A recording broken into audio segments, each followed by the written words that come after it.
I'm Shane McGrath. I decided to make a video about some AI papers I've been researching. A little bit of background on me. I'm currently just in research mode, but I degree in maths and economics and postgraduate certificate in data analytics, mainly focused on statistics. So I'm no means an expert. However, I thought I'd share some interesting papers that might be people might get some insight from. Uh,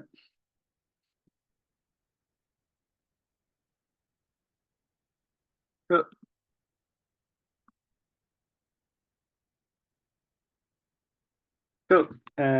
so this is the paper I want to talk about. It's called the Universal Approximation Property. There's an archive link which I will um, share. I've shared on my Twitter before, so I'll share it again. What is the universal approximation property? Um, it's a property that some neural networks possess. What does this mean? It means that if these neural networks satisfy a certain amount of certain conditions, then you can apply this property to them. Um, the background of it comes from uh, uh, combining neural networks and continuous, multi-dimensional continuous functions that are constituent of univariate functions. Um, the background, so both of these ideas come from Hilbert's problems. I won't go too much into that, but it's worth noting that both neural networks and continuous functions are kind of I know some people might disagree with me, descendant essentially of Hilbert's problems that he mentioned, a famous mathematician at the start of 20th century. Essentially, it means that you can map uh, a neural network that has this property, can approximate a continuous function um, that you can define mathematically. Cool. So the next stage. So um, there are various neural networks that have this property. CNNs famously. So these are convolutional neural networks. Another ones are residual neural networks and feed-forward neural networks. The the feed forward is relevant in regards to transformer networks because the feed forward is the kind of backbone to all transformers. So kind of this property and the proliferation of GPUs, the hardware, allowed neural networks to be applied in many different areas such as biology, computer vision, imaging, and mathematical physics. So crucially, in order for neural networks to be kind of useful, uh, they have to possess uh, satisfy this property. Um, so uh, what does this exactly mean? Um, by approximation, this approximation is essentially learned in the training set when it's training. So from this, it can generalize to um, the new data sets that it might see. Um, so the first thing you got to find here is a function. So a function is a mapping from one space to another. You can kind of see it here, where on the left-hand side, there is the A's A2 is mapped to B1, so this is mapped via the function f. So this also applies by combining algebra and geometry, which is another feature of these approximation theorems. They combine algebra and geometry, algebra being the univariate functions and geometry being the continuous functions that exist in um, not quite imaginary space, but virtual space anyway. So the algebra here is x squared, and the geometry here is this parabola. The -4 is mapped to, on the horizontal line, is mapped to 16 on the vertical line. 3 is -3 is mapped to 9. -2 is mapped to 4. -1 is mapped to 1, and 0 is mapped to 0. Yeah, so this shows kind of what a function is and how a function can be used to join algebra and geometry, which is a feature of these approximation problems. Next up is a metric space. Metric basically just means number, and a metric space is a number space, or a kind of distance, if you will. Famously, Google's page rank algorithm was a metric space, based off the distance a page might have to another page, regards to I think it was how many links, but it was a graph metric space.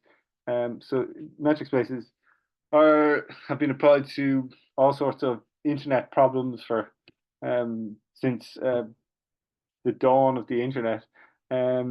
So importantly, a metric space occupies, let's say, a virtual space. Here you can kind of see a kind of sphere ball sort of shape. So importantly for the approximation theorem, um, if a function is mapped from a kind of is approximating it, it means that the approximation can be described mathematically as being in this kind of sphere area of another continuous function that might be described easier as a maybe the dot. The center would be the dot. The ball would be the kind of area that surrounds the function.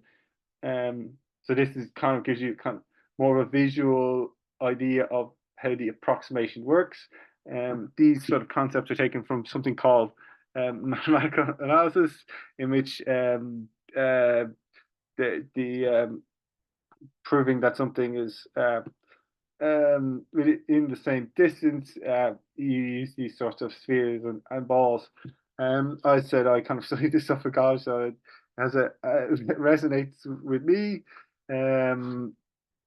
The next thing is the universal approximation theorem. So the paper itself goes through all these sort of properties here. These are kind of defining the distances for integrational functions and continuous functions. Importantly, these talk about functions in the real space, so as opposed to more different spaces, and they they depending on if they're continuous or integral, that they satisfy different properties. This kind of gives a different idea of what the approximation kind of looks like. The function holds consistently approximating the line here in the parabola, and the dotted line will show more the approximation. So you can kind of think about this in more of a three-dimensional space of the approximation holding in this kind of imaginary space or virtual space anyway. And then, yeah, as I said, so the approximation of these papers only hold for the real numbers as they're undefined in those spaces. They don't hold for the complex numbers. The reason I bring this up is most of the feed-forward networks, or virtual networks, not virtual networks, neural networks, would be defined for real numbers. and real numbers would be the mapping of a word to a vector. So a vector being the number, and then the word being the original part of the number. So more complex numbers to map more complex spaces. The approximation theories. I couldn't find any in my search anyway, or my search. So I thought I'd mention that. Complex numbers are used to model things such as fluid dynamics, some MRI scans. So it's worth noting from that point of view. The next up is the paper kind of continues on and talks more about topological space. Topological space is different, is kind of a similar idea of maps and translations and projections. Topological space defines stuff more in kind of sets.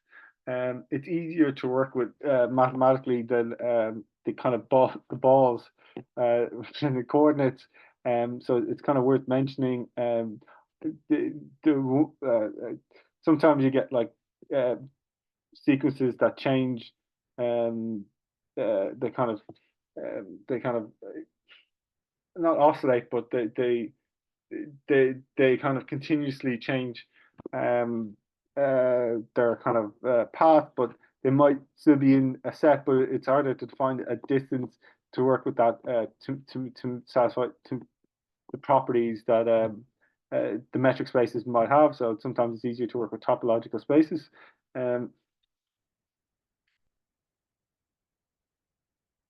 So it's easier essentially to define topological spaces. Yeah, and then finally, the paper kind of goes through more properties, and it kind of states that the universal approximation refers to a model's ability to generically approximate any member for a large topological space whose elements are functions or more rigorously equivalently classes of functions. So in architectures that can approximate any function on their associated space are called universal approximators. So essentially, the background, they define more architectures that can define these uh, that can define spaces where the approximation property holds. So, as I said, it's an interesting paper, and I found it interesting because I was going through various uh, different papers about LLMs, and the word approximation kept kind of appearing and non-appearing. So I thought it'd be interest. I thought um, it was not an eye opener for me, but it was definitely kind of like a fundamental uh, building block that gives neural networks their predictive power, and it's definitely something to look out for a neural network, whether it is a universal approximator or not. And essentially, that's what neural networks are trying to do, which is you use uh, from their training set, build universal approximators for new data so they can approximate an abstraction and they can approximate an abstraction. Cool.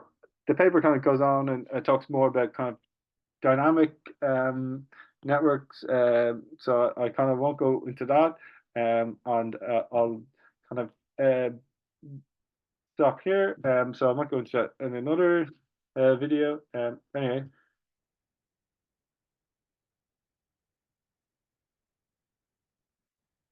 cool. Uh,